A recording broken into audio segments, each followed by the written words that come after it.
It really is my absolute privilege to introduce your speaker for this evening, Christy Herselman. She is an author and a speaker and a researcher. She's also a wife and a mom and a pastor. Her background is in education and journalism. And about nearly 10 years ago, she launched a movement called The Chat, which is all about helping parents and communities and organizations really have important conversations and dialogue around important topics like sexuality and digital health and social media. But she also speaks to teens and tweens, and it really helps them make future-focused decisions and to behave in a wise way online and understand this digital world that they live in. She works in schools. She's building curriculums. She's every week at the coalface with the target market, your kids, understanding what they're going through, and then building and researching and building curriculum and content to speak into that world and to help parents navigate that world. So phenomenal speaker. She's written 2 books, The Chat, Birds, Bees, and Destinies, and then a hashtag wellconnected, all about being safe and wise and kind online. And she's working on her third, so watch this space. She is married to Brad for 20 years, and they've got 3 teenagers, so she's living it at home as well. And it's been an absolute privilege to partner with Christy over a number of years. She's been on our broadcast, we've done events, and just really incredibly credible and authoritative in the way that she speaks and what she has to offer. So would you give a very warm welcome to Christy Herselman?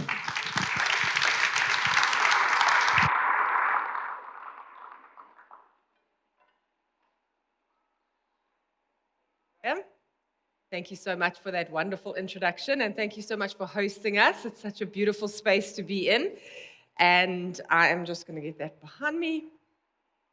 Yes, so here we go. Thank you so much again, and thank you for coming out on a weeknight. I know we're trying to bank all our sleep because we have another late night coming on Saturday night, so I'm very grateful that you're out for another late night tonight. So as Graham said, I lead a movement called The Chat, which honestly was born out of a desire to have good, healthy conversations that we'd rather not have.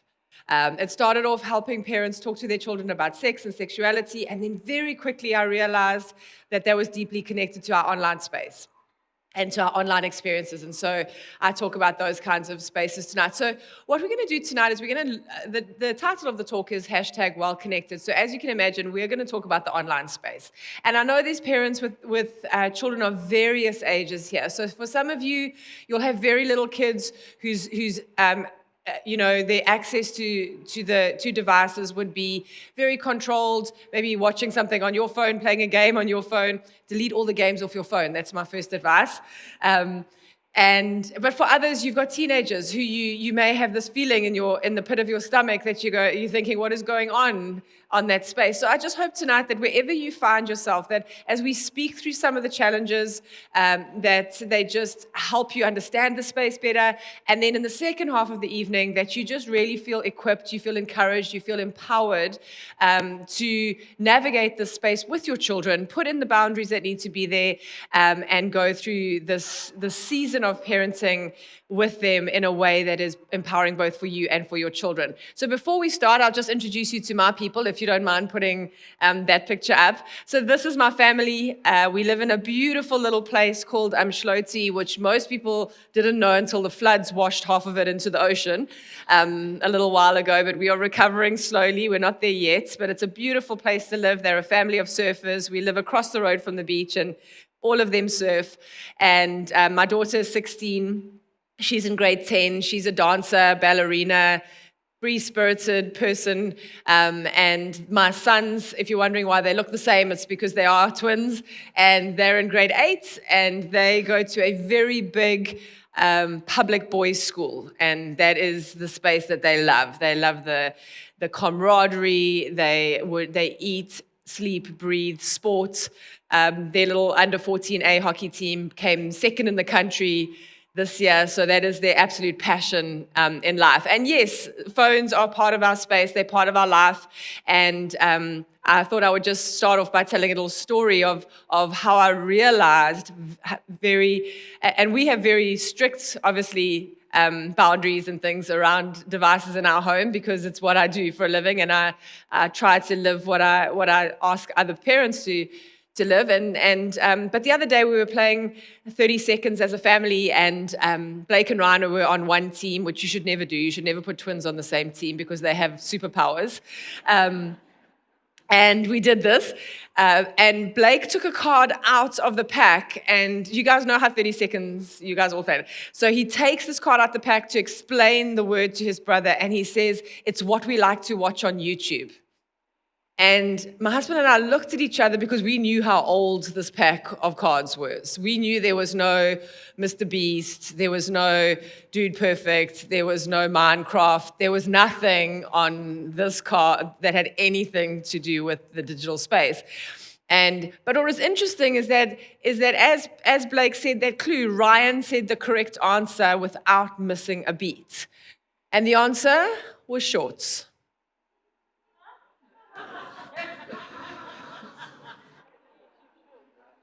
And my husband and I thought, okay, this world is changing fast. Language is changing really fast. For those of you who didn't get it, they're talking about YouTube Shorts, which are short videos on YouTube, as the name implies. They did not think of clothing. Didn't even occur to them that shorts might mean things that you wear on your legs in the summertime. So this is part of their world. It's what they love. It's what they enjoy. But it can be problematic. And I thought I'm going to share 3 stories actually to start off this. And the second story just highlights the world that it is and some of the problems that can evolve. So when my children were in grade 7, all of them went to schools that required an iPad. Obviously not something I would have wanted for my kids, but it was what they had. And so they got devices before I thought they should. And from time to time, I would check them, just see what's going on. Like I'm going to recommend to you as parents is that you always just hop on there every now and again and see what's going on. And I looked onto their iMessage because they just had school stuff and they had, I think, Geometry Dash and iMessage. And I looked at our message, and there was a message from a girl in their grade saying to the boys, "Please, could you fill in this form anonymously?" So obviously, this piqued my curiosity, and I clicked on the form. And what she'd done is she'd taken the names of 10 girls in the grade, and she'd asked the boys to rate them. But she'd got really creative. She'd gone they always start prettiest, from 1 to 10, 1 being prettiest, 10 being least pretty. Sportiest, smartest was one of them. And then it got on to a little bit more sketchy because then it went most likely to die single and would never want my son to date. And so this girl had thought it was okay to take the names of 3 girls who are already in probably the most awkward phase of your entire life, grade 7, and objectify them and allow these boys to rate them, not giving thought to the fact that there's going to be a girl who's number 10. And everyone's going to see that because she publishes the results of the survey to the grade. So anyway, things can go wrong because there's a lot going on in a young person's brain when they're first given access to social media. They're going through this incredible brain change. Between the ages of 12 and 15, your brain is growing faster than it's ever grown before. Faster than any time other than when you're a newborn baby. But what's growing the fastest is something called your amygdala, which sits at the back here. And it's responsible for passion, emotion, frustration, sexual attraction, all of those big feelings. But what's growing the slowest is called the prefrontal cortex, which I'm sure some of you have heard of.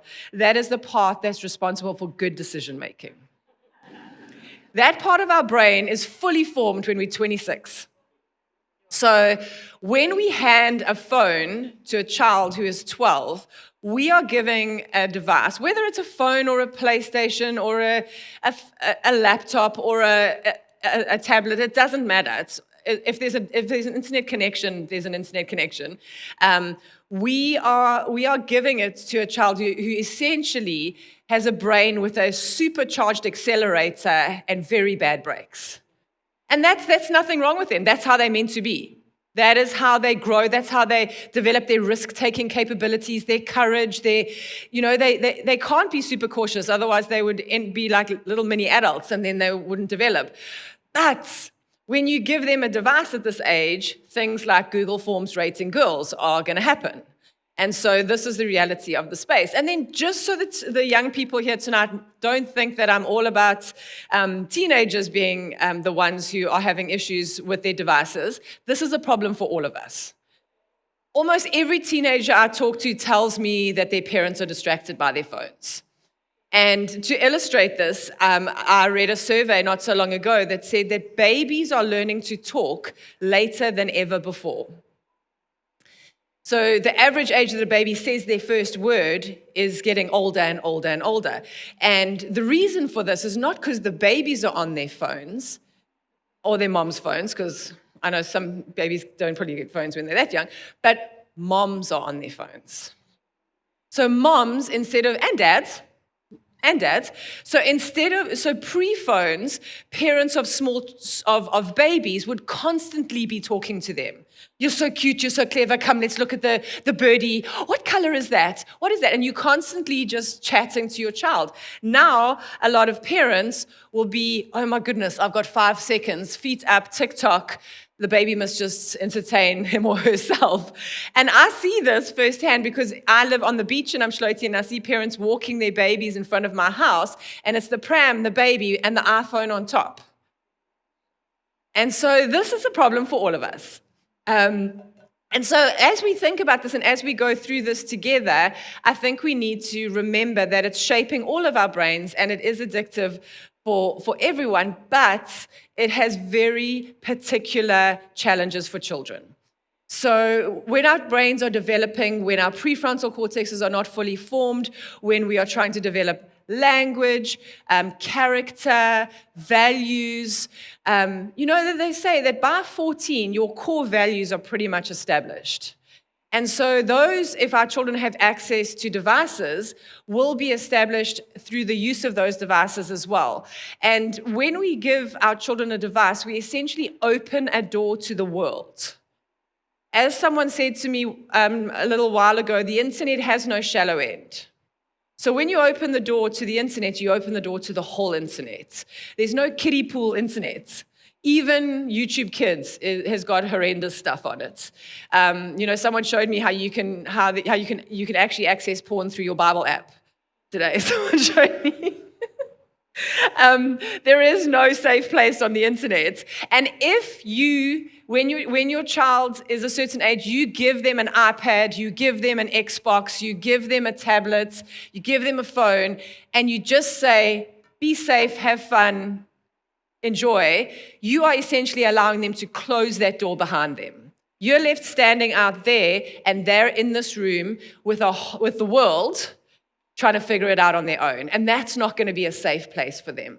Tatiana Jordan, who's the CEO of Bark, one of our most amazing monitoring and filtering apps that you can put on a device, she says, if you don't know what's going on in your child's digital world, chances are you don't know what's going on in your child's world at all. So even as our children grow, we need to remember that, and we'll talk about it in the second half of tonight, is that when our children are young, when they're little, they need to have very, very solid controls and protections and boundaries around them. And then as they grow in maturity, in responsibility, in decision making, and you see that they're capable and they're making good choices, then you start to remove that scaffolding and that support, so that by the time they leave for Stellies, when they leave matric and they go off, you have given them what they need to manage their freedom. Because sometimes when we parent out of fear of what's on the other side of the door, we just try and lock it down. And we know as believers that human beings are made for freedom. We're not made for control. And actually, what our job as parents is in the digital space is how do we train our children to manage their freedom well? How do we give them more and more freedom? But actually, just as we think about that, we've also got to remember that until our children turn 18, we are ultimately responsible for everything that happens on their device. A child under the age of 18 can't own a phone, because they have to sign a FICA document, and only someone of contractual age can do that. So everything that is on your child's device is 100% legally your responsibility. Yes, from the age of 9 in South Africa, a child can get taken to court in civil matters. So if your child is defaming someone or inciting violence or something like that, they can be taken to court. From the age of 12 and from 12 to 14, it's case by case, and then from 14, our children have full criminal culpability if they do criminal things online, like sending nudes, having possession of pornography. They have full criminal culpability. But although they might bear the punishment, you will pay the legal costs because it's your responsibility. And so it really is a big deal that we remember. And yes, we know that our children will always be smarter than us when it comes to devices, unless maybe you're like a tech whiz. But ultimately, if something goes wrong with your phone, you can hand it to your 12-year-old and you say, please, can you sort this out for me? And so locking that device down, filtering software, although those are good things, our children will always be more tech savvy than us most of the time. But remember that tech savvy doesn't mean tech safe. It doesn't mean they're safe. Just because they know how to hide their TikTok account in a vaulted app doesn't mean they're safe. It actually means they're more dangerous. But I just, before we go on to some of these challenges, I just want to share a story that I heard not so long ago about this tech savviness. I was at a talk, and this grade 7 boy said to me, he said, "Yeah, ma'am, my granny had a Facebook addiction." So maybe some of you sitting there thinking, "Yeah, I know a few grannies with Facebook addictions." But he said she got Facebook, and slowly but surely she started spending less time with them and more time sitting on the couch on Facebook. And he didn't like this because he really liked his granny and he liked spending time with her, and she used to do stuff with them. And so one day when his granny wasn't looking, he took her phone and he hid her Facebook icon so that she couldn't find it on her phone. So he didn't delete it. It was still there, but it was just somewhere she would never find it. And then she goes to find a phone, she picks it up, and she brings it to him, and she goes, "My boy, someone's stolen my Facebook." And he says, "Relax, Granny, no one's stolen your Facebook. I just can see that you are getting addicted to your device, and I think you need a digital detox." She goes, "Rubbish, man, I'm not." And he said, "Fine, Granny, 2 weeks, I challenge you. 2 weeks Facebook fast." She said, "Fine, easy." So she goes for 2 weeks, and then they meet after the 2 weeks for a little debrief. And she was like, "Well, Granny, how did it go?" She goes, "Oh, my boy, it was very hard. At the beginning, I kept picking up my phone and looking. I was like, oh, I don't have Facebook. And then I pick it up, oh, I don't have Facebook. And then she said, what I realized after a while of not having it was how much time I had. And then I realized that I was spending so much time looking at other people's grandchildren that I could actually be spending with my own grandchildren. And so this boy then helped his granny put screen time, 15 minutes of Facebook, and then it locks down with a password so she can't change it. Because we all have this struggle. And we all need to be intentional about navigating this space in a healthy way. So what are some of the things that we, well, if you can go to the next slide, please. That story kind of illustrates this for us, is that 75% of us as adults can reach our phone 24/7. This is not a teenage problem. This is not a child issue. This is a cultural issue that we have. Most adults will pick up their phone within 15 minutes of waking up in the morning. They'll take it to the toilet, they will take it to the bathroom, they'll have it in the kitchen, they will have it at the dining room table, they will have it while they're driving. So as we talk through this tonight, and every time I give this talk, I'm giving this talk to myself as well, because we all need to be aware of this and how we can do this better. So what are some of the things we need to be thinking about? Well, statistics show us that The average teenager, if you can put that slide up, spends an average of 45 minutes a day with their family and 6 to 9 hours a day on the internet. Teenagers is where the screen time is the most, but even younger children between the ages of 8 and 12 are spending about an average of 4 hours a day on the internet or on a screen of some kind. And so screen time is important, how much time our kids are spending on the device. That is an important factor because that time is coming from somewhere. You can see it's coming from family time.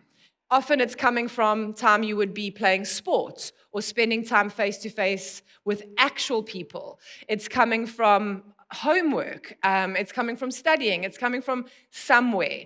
And so the amount of time that we spend online, and actually the American Association of Pediatrics, which is kind of the benchmark people for this, they still recommend 2 hours a day. They've been recommending that since I started doing these talks years ago, and I do feel like that is probably a little bit unrealistic if we think of school and some of the things that our teenagers have to do.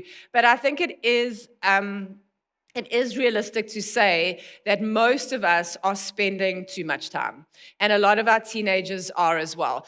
But it's not just the time that's the factor. It's what are our young people doing with that time? Where are they spending that time? For very young kids, it might be YouTube, Peppa Pig, those kinds of things.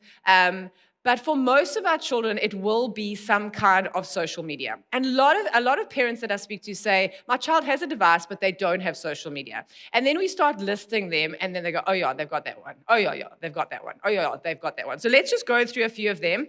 Can you put the next slide up, please? Okay, we know this one. Okay, well done. We're on the ball. X/Twitter. Next one. Instagram, okay. Twitch, Pinterest, yay, we know that one. Okay, PlayStation, Discord, TikTok, WhatsApp, YouTube, Snapchat. Be Real. Be Real was cool for about 5 minutes. It isn't cool anymore. But these are all examples of social media. There are so many more, but these are some of the spaces that our young people are spending a lot of their time. Every single kind of gaming is social media. If your child plays Fortnite or Roblox or Minecraft and they're playing with other people, they have social media. They have social media. If your child has WhatsApp, if they have iMessage, they have social media. Social media is how we connect with other people online. And there are lots of things that are not social media. There's Netflix, there's all other ways that we spend time on our screen, but a lot of the time they will be on social media. And these apps have loads of benefits.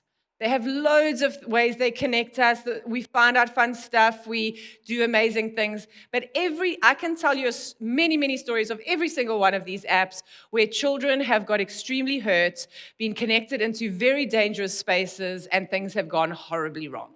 So I just want to talk a little bit about some of the things that can go wrong. One of the things that we need to be aware of with all of these apps is the 100% main aim of them is to make money. So they make money off our children by keeping our children there as long as possible.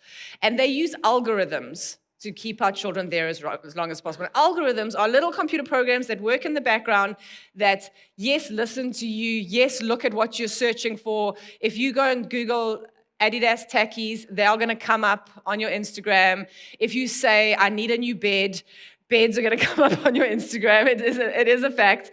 But for our children, it's often more subtle than that, is that TikTok, for example, will even take note of when our children slow down over a post. You don't even have to click on it. You don't have to watch it. They look at what you slow down, what you go fast.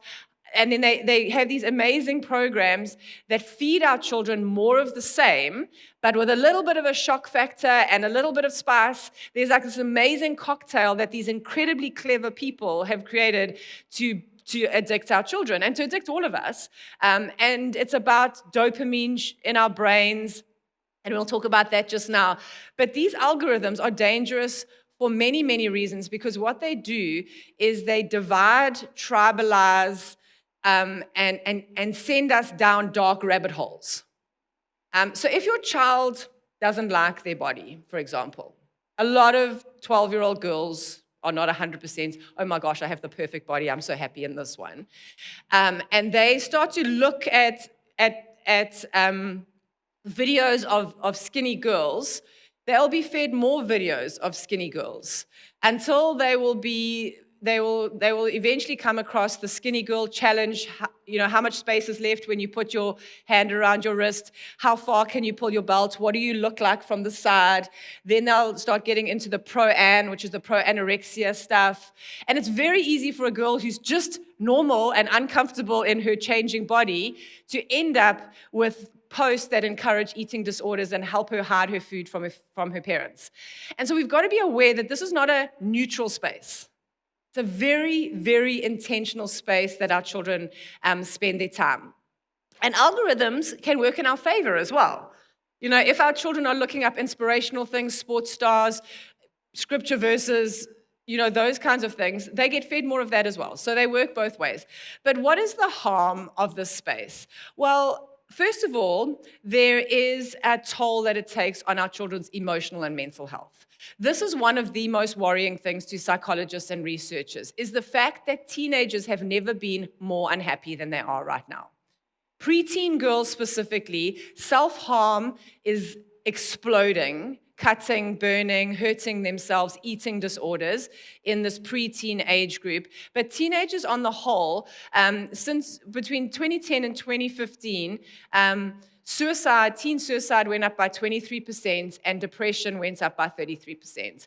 And a lot of this is to do with social media. Social media is a very apathy-inducing, it can really accentuate the negative self-talk that's just often quite normal in this age group, about who we are, the angst that we feel, and it can really magnify that in our children's minds. And basically, the more time our children spend scrolling through videos, lying on their beds by themselves, the worse for their mental health. That's what the data tells us. And specifically girls who spend lots of time on Instagram and TikTok, they're 160% more likely to be depressed than those who don't. It's the age-old things of comparison, of looking at other people's filtered lives and comparing them to our own. And then it's also the loneliness of being in a bedroom for hours and hours and hours. Teenagers today drink less, have less sex, go out less, do less drugs, less likely to get a part-time job, less likely to get their driver's license. Some of these we're going, yay. Some of them we're not so happy about. But a lot of it is because our children are spending more time in their bedroom with the door closed, connecting to people, but disconnecting from people. And teenagers are not addicted always to a device. Like most teenagers, they just want to be with their friends. And a lot of them are finding that friendship online and settling for kind of pseudo connection at the expense of life-giving face-to-face connection. So that has an impact on them. Social media is connected to increased tendency of self-harm, eating disorders, body shame, performance pressure, and all sorts of those kinds of issues. And what we also see is that with the access to social media like TikTok, they also have access to global events like wars, like we have right now. TikTok is full of messages about the war between Israel and Gaza. So what's happening there is we have no control over the information our children are receiving. So children are seeing pictures of dead babies and people being blown up. And in amongst that, an article I read this week said that over a quarter of the videos that are being posted on TikTok and on Twitter/X are false. So our children are not only getting graphic information, they're getting lies. One of the videos was actually taken from a video game, and it was labeled that it was a scene from the war. So our children are getting all of this excessive, unregulated information. And then also what it's also doing to their mental health is it's affecting their brain wiring. So like I said, apps are designed to spike dopamine. Dopamine is a good, healthy chemical in our brain. It teaches us what we like and what we enjoy, but it spikes this dopamine into the pleasure center of our brain and then drops it again, and spikes it and drops it. So all of us who spend excessive amounts of time we see the outcome of that is that these triggered spikes make us less attentive, they make us moody, they make us more emotionally unstable. I can almost always, if I go to a school, I can say to the teachers, do you know which kids in your class spend too much time online? They can tell me straight away. They can't do this, they're grumpy, they're moody, they're rude, they're self-centered, they're tired, because the online space is an incredibly narcissistic space. It's all about me and what I want, and it shapes our brains in these unnatural ways. And the gradual release of dopamine that we are created for as humans is now bland, and it's not enough. And our brains start to crave the tech-triggered dopamine spike that is so much more appealing than the face-to-face one. I had some boys at my house a little while ago when my sons were younger, and the little boys were 9, 11, and 13 at the time. And they came, and my house is fun, just saying. I live on the beach, I have big trees, I have every kind of sports equipment, I have lots of lawn, I have space. So generally for boys, it's a fun place to be. But these boys kind of ambled around the garden, one half kicked a ball, the other one half climbed the tree, and then they went and sat in the car. And my friend and I were having coffee. And I said to her, what's up with your boys? She goes, no, it's Saturday, they're waiting to go home and play Fortnite. So they were not interested in this. They would rather go and sit and wait in the car to go and play on their devices because their brains had forgotten how to play. They'd forgotten the joy of climbing a tree, playing soccer with a friend, and diving in the ocean. And that does happen. Other things that it happens is that it is incredibly impactful on our children's sleep. So a little while ago, I read this research of 1,000 12-year-olds, and the question was asked of these 12-year-olds, do you keep your device in your bedroom? Do you keep your phone in your bedroom? 85% of these 12-year-olds said, yeah, I charge my phone in my bedroom. If you're going to change one thing tonight, please don't charge your children's phones in their bedrooms or any devices, or your own for that matter. It's really good to charge devices somewhere else. But of those children who kept their devices in their rooms, most of them used them right before bed. Some of them fell asleep using them. I speak to lots of teenagers who fall asleep watching TikTok, and then they plug in and they fall asleep. So I always say to them, so that's like your dummy. You can't fall asleep without your TikTok. But anyway, of the children these kids who kept their devices in their bedrooms, 30% of them said they woke up during the night to use them. They checked their messages, they gamed, they went on to Instagram or TikTok when they couldn't sleep. And so when our children use a device right before they go to bed, their brains don't release sufficient melatonin, so our children sleep really badly. They just go into shallow sleep, they don't go into deep restorative sleep. And then a lot of them are then getting up during the night and obviously then having broken sleep. And poor sleep is linked to poor brain function, mood regulation, lack of concentration, depression, anxiety, compromised thinking, weight gain, low immune system, and a whole bunch of other things. And so our children's devices, what they see, what they are exposed to, how they're using them, is having a huge impact on their emotional and mental states. And then the next thing that I just want to talk about a little bit, because this is a really important aspect, is that it impacts our children's relationships. A survey I saw on CNN recently said that 94% of teenagers said their parents underestimated the amount of hostility and hate that happens online. And a lot of teenagers I speak to say to me, I cannot believe my parents gave me a phone in primary school. What were they thinking? The amount of ugliness, hate, drama, stuff that I saw, stuff that I had to deal with, I was just not ready for that kind of stuff. And a lot of that is to do with the way people treat each other online. Because a lot of the time, a kid, like this girl that I spoke to you about who made the Google form, first team hockey captain, A class, teachers loved her, popular, she makes a Google form. She turns into someone completely different when she's on a screen. And this happens a lot, is that especially when I know adults as well, sometimes we can do this, as we say things online we would never say face-to-face. But this happens a lot, and this is why young people can be incredibly cruel online. So with girls, the cruelness and the meanness often looks like exclusion. So a bunch of girls, they're on a WhatsApp group, and then they just don't like that girl, so they create a new group and they don't tell her. And she's wondering, like, where's everyone? Why is no one talking? Meanwhile, they're all gone. They're somewhere else. Or they just say, when she talks, don't answer her. So when she asks a question on the group, everyone's just silent. They just move on to another topic. Or girls take a picture, put it on Instagram, tag everyone except one girl. The parents are all like, oh, what a cute picture of the party. Meanwhile, they are like targeting this one girl that they don't like.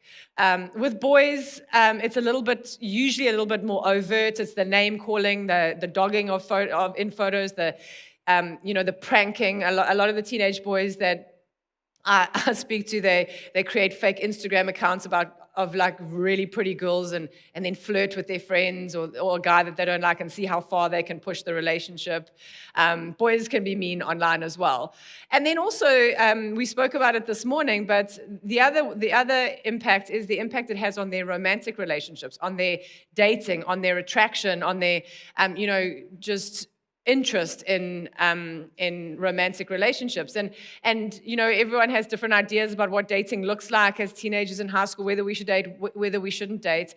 But the reality is a lot of our teenagers, even if they're not having face-to-face relationships, they're having relationships online. They're flirting, they're telling someone that they like them, and a lot of it is happening online, and we end up with I see a lot of teenagers who are super flirty, super like smooth online, could not say one word in front of an actual girl or an actual boy. I mean, I saw it the other day. It was hilarious. We were at the beach, and my daughter and her friend were there, and this guy that they know walked past.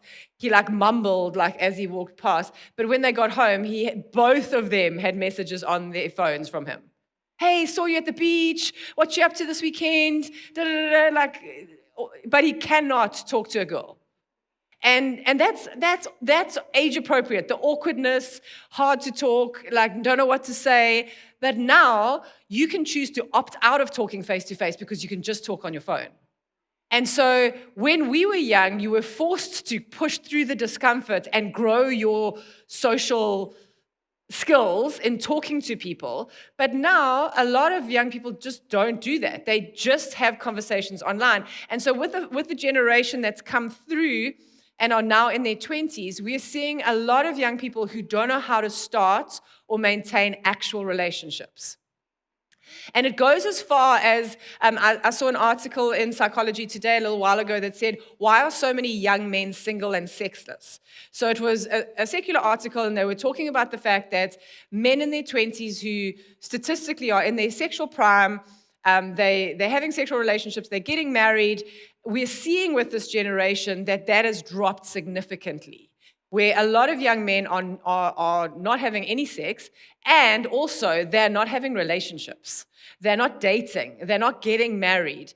And this article was just looking at research and saying, well, one of the main reasons for this is the digital world. Because young men now can just pay someone. They can just go onto a page like OnlyFans or one of those other porn sites, and they can just get an online girlfriend. You don't have to take them out to dinner. You don't have to care what they think. You don't have to have conversations. And they will always be so impressed with you. And they'll always think that you're amazing because you're paying them to. And what we're seeing, interestingly, and we'll talk about pornography just now, we have, you've gone with me. Thank you. We've tipped into sexual health, but these two are so connected, is that as humans, we are wired for sexual connection with one other human being. That's how we designed chemically. And part of that, for men specifically, is they want to be successful. It's a driver in men to be successful, to have status, and a lot of that driver is actually to get the girl. That's one of the subconscious drivers within men to be successful, is actually to find someone and spend their lives together. But what we see with boys who are watching pornography as teenagers is they no longer need to get the girl, because they can now just pay for someone online, or they can just get nudes, or they can just watch pornography. And so we're seeing this, the access to sex and porn online is actually creating a generation of men who are less ambitious and less likely to want to be successful in life, because they don't have that driver of relationship.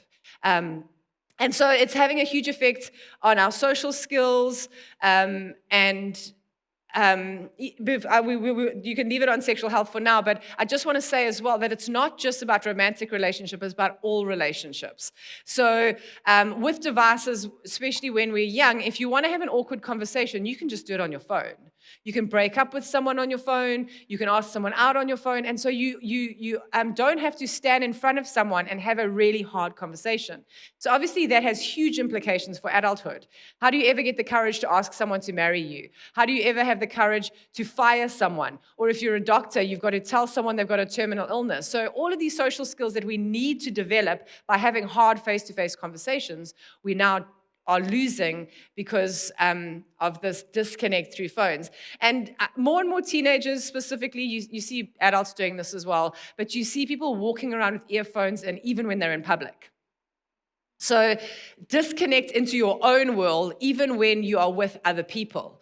And some of the teenagers that I talk to, I often ask them this question. I'm like, is there anything playing in your ears? And they'll be like, sometimes. But a lot of the time, it's just so people don't talk to me. Because this is too awkward. I don't know how to talk to someone I don't know. I don't want people in my space because it's uncomfortable for me. Because I'm so used to the comfort of my bedroom, knowing, having time to reply, talking to who I want to talk to, not having any demand placed on me in the conversation and the relationship. So these are huge implications. And then just in terms of sexual health, the average age a South African child sees pornography for the first time is 10 years old. And so I know we spoke about this morning, so I'm not going to go into this, but this is a huge deal with our children. Porn is the Trojan horse of this generation in terms of our children's emotional, sexual, and relational well-being, because it's being presented to our culture as something that is good. You know the story of the Trojan horse, where there was a city, they wanted to invade, they couldn't, so they presented this beautiful big wooden horse. The city opened their gates, let it in, and when the horse got in, the soldiers jumped out and started killing everyone. Our children are being told that porn is just what teenage boys do. It's fun. It'll spice up your sex life. It'll improve your marriage. It's just a bit of fun. It's a stress reliever. Our children can find it everywhere. It's on Spotify. It's on Bible apps can connect you there. That's not actually on the Bible apps. Don't think that. You can connect to people who can connect you to porn. But it is everywhere, and it's being so normalized. It's on Netflix. It's everywhere, and it's being. Our children are being told that this is normal, and it's having a huge, huge impact on them. And it's normalizing sexual violence. It's normalizing lack of consent. It's normalizing objectification of other people, and it's having a huge impact on relationships. Half of all marriages that are ending right now cite porn addiction or porn use as the reason for that marriage falling apart. So it's having huge implications for our culture. And then just as we end this session, I just want to talk about one more thing, and that is the impact on our children's reputation and future. What happens on phones, stays on the internet. Whatever they do, our children have a digital footprint. I know we speak about this a lot, but I think sometimes because our children, their brains are at a time where consequences aren't a big deal. Because your prefrontal cortex, which is where consequence and what are the long-term implications of this, that part of our brain is not very active. Someone put it like this. They said teenagers and children can't see around corners yet. And as you grow, your corners level out and you go, oh, if I do this, that's where it's going to take me. So often when I speak to children about things like nudes, they say to me, oh, it's fine. I've had girls say to me, as long as it's a good one. They don't mind a nude being out there. But things like sharing of nudes have consequences. They have legal consequences, because if you take a photograph of yourself under the age of 18 naked, you have created child pornography. If you send that, you're distributing child pornography. If you receive it, you are in possession of child pornography. So it has legal consequences. It also has ethical consequences. We are taking a human being created in the image of God and turning them into an object for our sexual gratification. We're not married to that person. That person is not connected to us in terms of that kind of relationship. And science shows us when someone looks at a nude, they look at that person as an object. It doesn't cement relationships. It's not good for us. So it has obviously it has long-term impacts in terms of your images out there forever. I spoke to a girl not so long ago who had shared a nude with a guy that she was talking to online, and then they kind of decided they weren't going to pursue a relationship. And a couple of months later, she saw him at a party, and he said to her, "I've still got your photo." And so she felt sick that this guy still had this picture of her breasts. And she came to me after the talk to say, "Well, what can I do about it?" And unless you have a lot of money and some lawyers, there's not much you can do about it. And even if you do try and legally get that image is probably on 700 other boys' phones. The other day, last year, actually, I was made aware of, we've got two very big, prestigious boys' high schools in KZN, and the grade 9 boys in this grade had created a group where they would put up pictures of two girls, and the boys would all compare them. They would say, "Oh, I've done this with this girl, and that's this with this girl, and this is how she is," and this kind of behavior it has criminal implications. Because if the parents of those children find out, that's defamation of character. And there's a case in court right now where a group of 5 grade 7 girls, 4 of them created a WhatsApp group with a 5th girl with the sole purpose of seeing if they could get that girl to kill herself. And so they would just shoot comments at her. They would actually tell her how she could do it, why she should do it, why it might be better for her, in the cruel way that only preteen and teen girls do, because they have a way of saying things that, no offense, or like, whatever. But anyway, so this case is in court right now. And the reason I mention this is that of those 4 girls, there was one victim, 4 girls. The 3 of the girls were the instigators, the one who was saying all of this stuff. The 4th girl remained completely silent. She's in court too. Because if you are present when stuff like this is going down, you are just as criminally culpable as the ones who are doing it. So if your children are on gossip pages, if they are on WhatsApp group where girls are being objectified, if they are on platforms where there's this kind of activity happening, there are legal consequences for them. Like I said, they can end up in courts, and they can end up, and I don't have time to go into lots of those. And then there's also reputation. I'll just share one story with you, but what our children do online can have long-term implications for their reputation and their future. Right now, I'm working with a school where a matric boy, he was on an Instagram live with his girlfriend, and he made a racist comment. And his girlfriend said, "Oh my gosh, you're so stupid to say that on Instagram." He goes, "Oh, I'm not stupid, I'm just racist." But he didn't know that someone was filming with a phone, because on the Facebook Live, it was just the only viewers. Anyway, I won't get into the details, but someone recorded it. It got posted onto a comment, a gossip page for that high school. And so by the time he got to school the next day, it had gone viral. He got beaten up when he got to school. And then that was probably just the start of it, that he got taken to the principal's office. And he is now facing a disciplinary hearing with the Department of Education. And he's written his trials, but if he's found guilty in this hearing, he won't write his matric finals. And this boy was one of the top 10 in a school of 1,500 boys. He had bursaries, they're gone.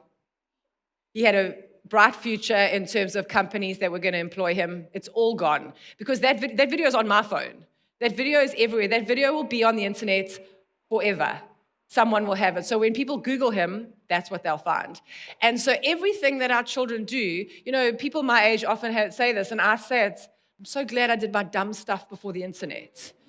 But our children get to do their dumb stuff with the internet. Whether they're at a party and they're holding a beer and they're underage and someone takes a photo of them, or they say something or whatever. So our children, there can be massive, massive implications for their future. And what is just added to that as we close is that a lot of teenagers don't understand those implications. So as parents, it's going to be our responsibility to have those conversations and to help them stay safe until they grow into a place where they have the ability to make good decisions on their own.